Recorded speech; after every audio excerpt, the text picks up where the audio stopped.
Welcome back to LA Fishguys, the most popular and talked about aquarium reality show on the internet. We're here today doing an overhaul, a complete overhaul, on a 150-gallon reef tank.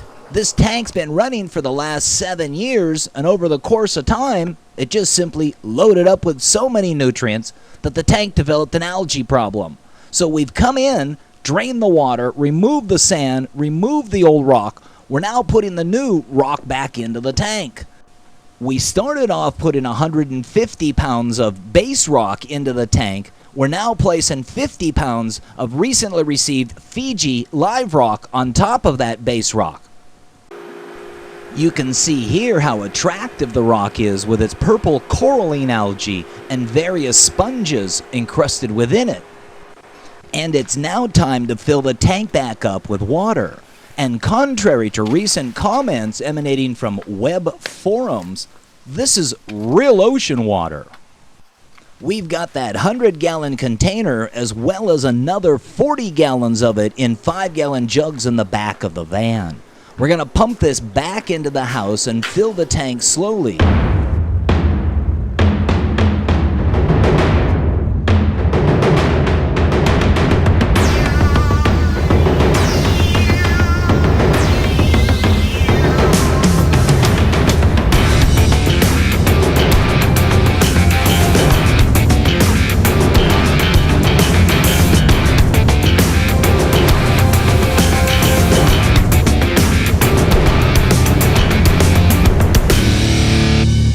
In the cabinet below the aquarium, next to the bottles of distilled top-off water, is the protein skimmer.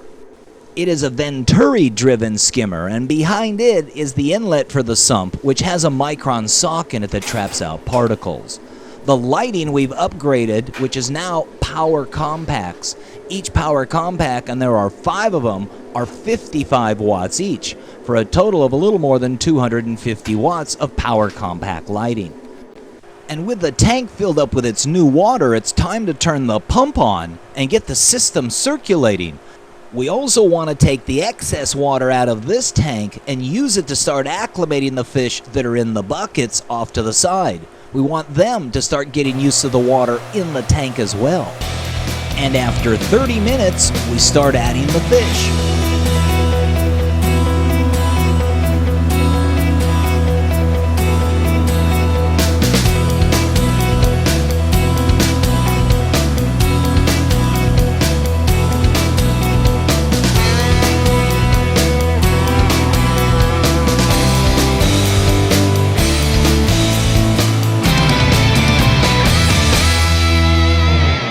You can see here the fish do look a little bit stressed. Unfortunately, it's unavoidable. All we can try to do is minimize it. But both the naso tang and the longhorn cowfish are the first 2 out front checking things out.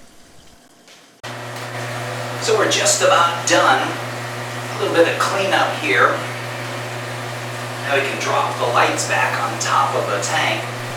The lighting, as I mentioned earlier, is power compacts, the retrofit style. We've attached these to a white melamine shelf that we suspend above the top of the tank. This allows us access during servicing, but when it's under normal operation, the lighting is as close to the top of the tank as safely possible. And in addition to cleaning the inside of the tank, we also want to clean the outside of the tank. Presentation in a house like this is everything. So that's the overhaul of a 150-gallon reef tank. All new sand, all new rock, all new water. We've got the fish back in. We didn't put the original corals back in because they've got algae on them, and we don't want to reintroduce that back to the system. Some of our fish are a little stressed. The naso tang's having a hard time, but he'll come around. So we're going to get the tank cleaned up, get everything loaded back in the van, and get out of here. Next time we'll start putting corals back into the tank. This style of aquarium keeping may not be your style, but it works for me and my customers and has for the last 15 years. So be careful and try not to let the green monster get you.